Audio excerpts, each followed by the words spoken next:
Hey guys, it's Allison here, and I am getting back into the groove of Clear the Desk. I have this giant kit that I put together for kit number 2 for the class, and I have all the photos from my daughter's grad, which is what I'm using this kit to scrap.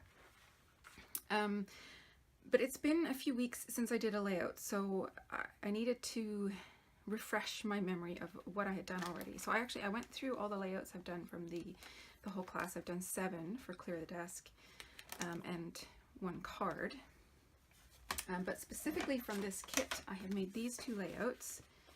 This was the first one I made using one of the Boulder papers in the kit as my jumping off point.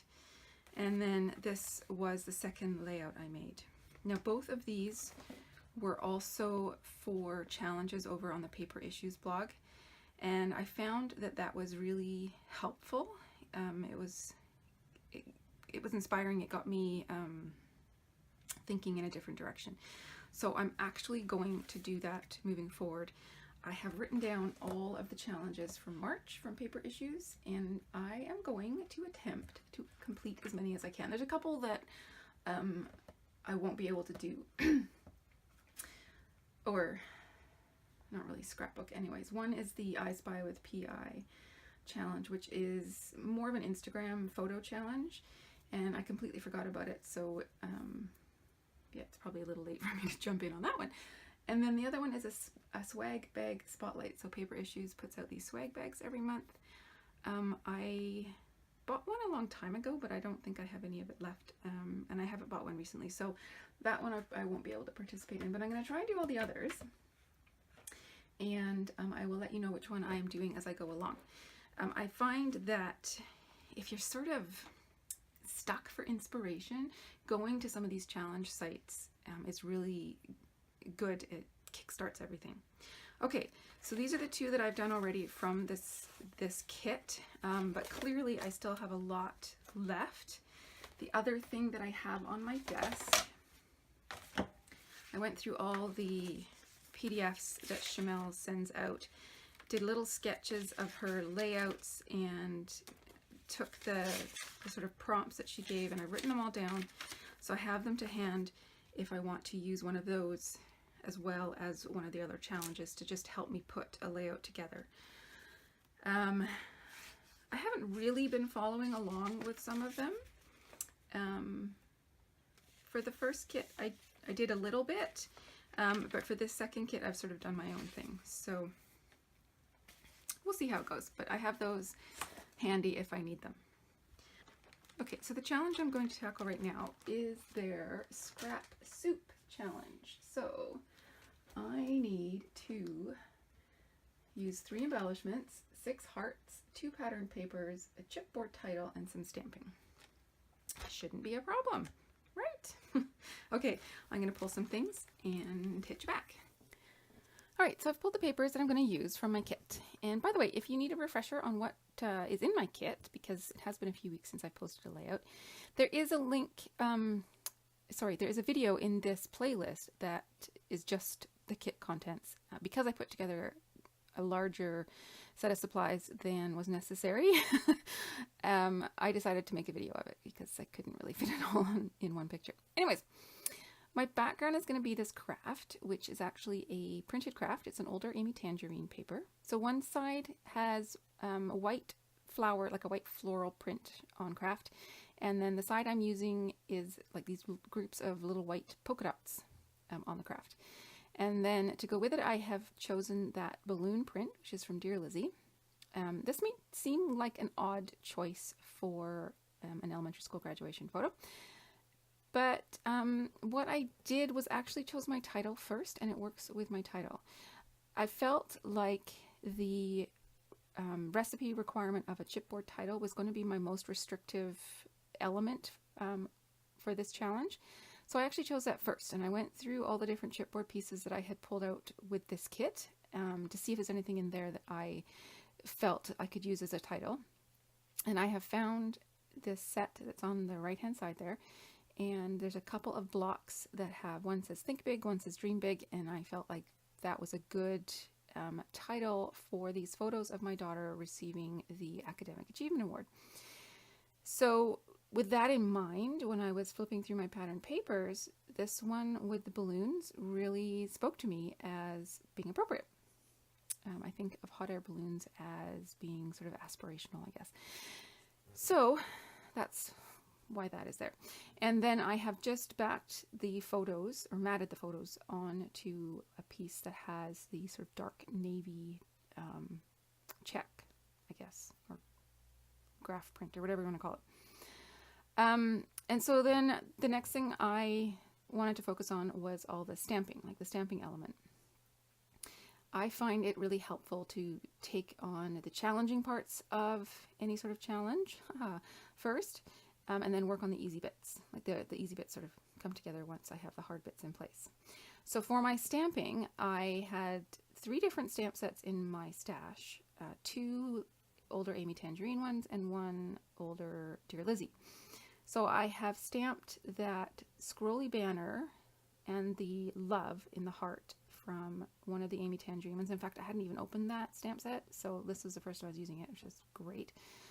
And then that label was also from a different Amy Tangerine, and I figure I can work those into my embellishment and title areas. And then I wanted to add some stamping to my background. So I took the floral print from the Dear Lizzie stamp set, and I marked off where my photos were going to be, and then I have stamped it in a dark pink, and then also in a really, really light pink. It's like a shimmery pink. It hardly shows up at all unless you're looking really closely, and it just gives a texture, a visual texture, really.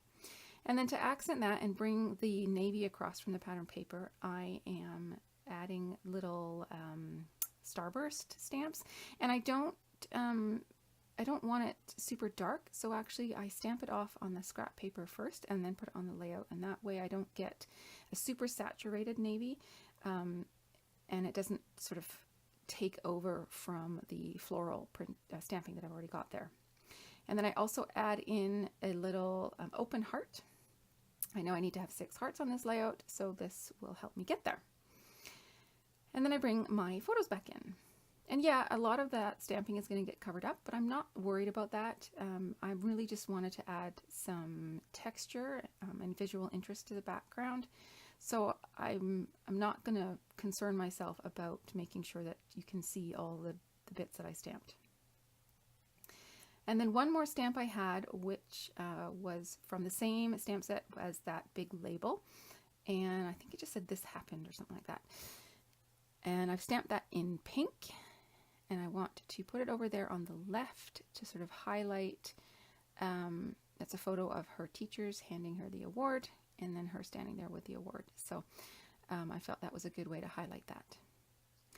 And then that bit with the sort of scrolly banner, I'm going to layer my title on top of. So I've got my 2 chipboard pieces that make up my title, and I do have this gap underneath them. Right now I'm looking at the rest of that set to see if there's anything there that I could use, and I don't see anything, but it is sort of at the back of my mind that I need to find something to fill that space in.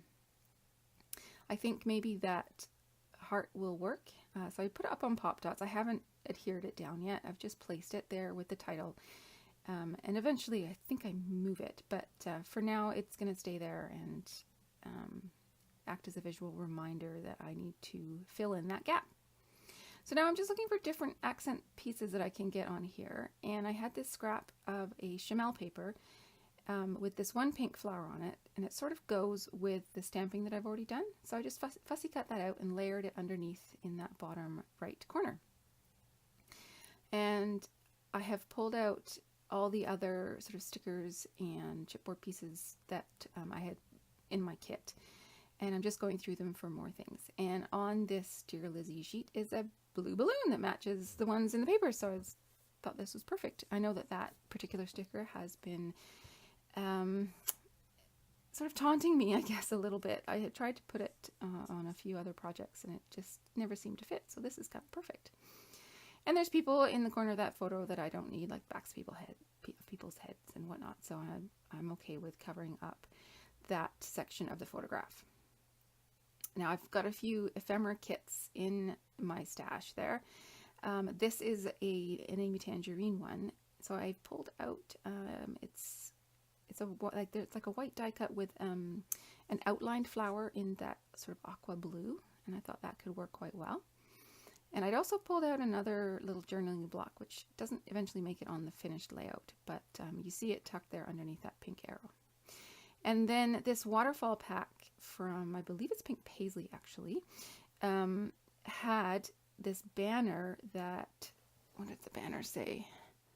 Shine Bright.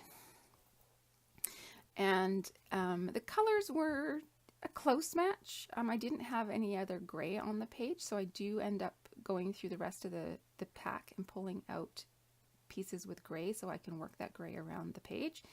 But I liked how the sentiment just seemed to flow with my title, and it filled that gap perfectly. So now I can move that heart down and have it be with all the other stamped images. And now it's time to get my journaling on. And I put it in 3 different spots, as you will see here. A little bit on the label, and then a little bit above the photo between the title pieces and the stamping to kind of bridge the gap there.